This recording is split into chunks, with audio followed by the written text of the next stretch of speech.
prisoners, in chains and jumpsuits, appeared on the steps of Sproul Plaza, crying out against pain and torture. These mock detainees were part of a demonstration organized by the local chapter of World Can't Wait, an activist group protesting the continued employment of Berkeley law professor John Yoo. Yoo had become famous for his torture memos to the Bush administration, legal briefings which provided the justification for the use of torture and interrogation techniques for prisoners of war.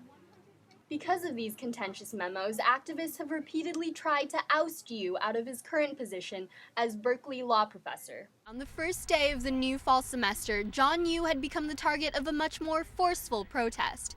It was here, outside of Berkeley's law school on August 17th, that 100 protesters had gathered.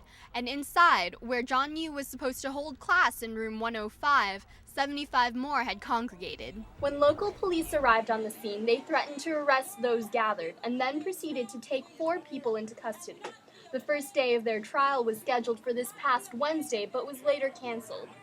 Cal TV spoke with Stephanie Tang, one of those arrested on August 17th, regarding the reasons for the protest. There are many war criminals who should be brought to justice. They found out after the Bush regime left office. They went all over the country, back to campuses and corporations. But right now, John Yoo is here.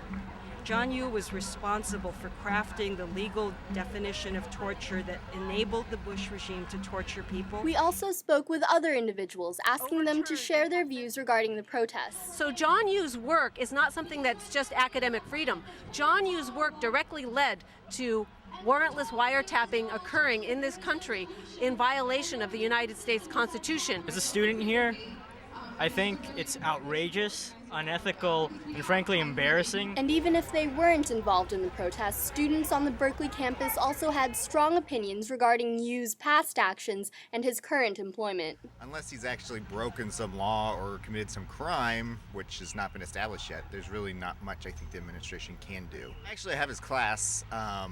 He's a great professor. I mean, he's really funny and charming. I mean, I completely disagree with his politics.